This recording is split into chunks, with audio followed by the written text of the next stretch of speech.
Okay. Anong update nito, sir? Sir, bumili na ako ng fuse sir, pinalitan ko na rin po.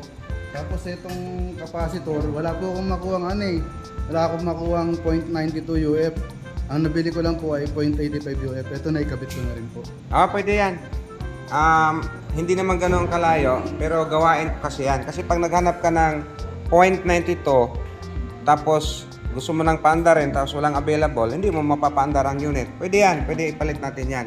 Ngayon, itong last na upload ko nito, may nagsabi doon na maaaring makuryente ka daw or sabog ang tester mo kasi hindi daw tayo nag-discharge. Although pinapaliwanag ko naman sa inyo na bago nyo galawin dyan ay i-discharge. Pero sa ganitong senaryo kasi, napakadalang ni hindi pa ako naka-encounter na may laman to.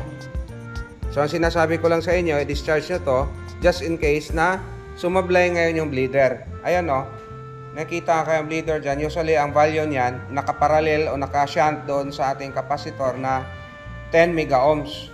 So just in case na yan ay nag-open, talagang may maiiwan dito. Pero gano'n na nangyari, napakadalang nun, napakabihira. So dahil yun, putok ang fuse, nung chinek natin, sigurado ako na wala talagang laman yon. Kaya dumirekta na tayo sa testing. Sige, takpan natin yan, tapos try natin. So intact na lahat yan. Yan, maraming audience yan, nanonood. Yan, dalawa lang pala. Ay, yan sila, yan pala. Nahihiya eh. Sige, testing natin. Yan. Nasaksak na pala yun. Okay, close. Ba't walang ilaw? Meron? Sige. Try.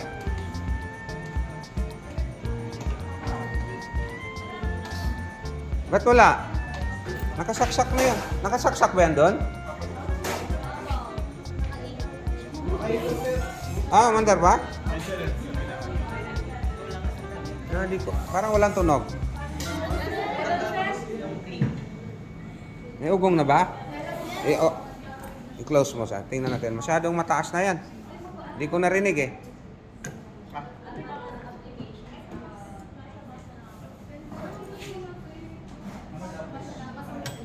Yan.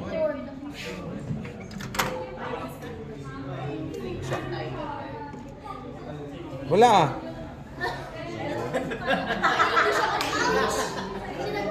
Nakasaksak na ba yan?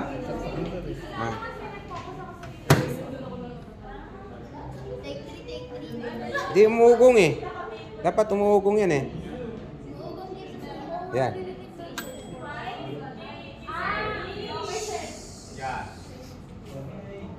Meron sa may upong. May nalang. Yun.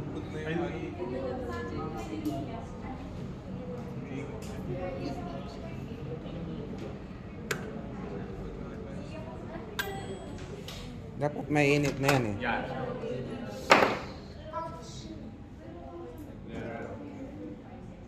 Yun! Ang init!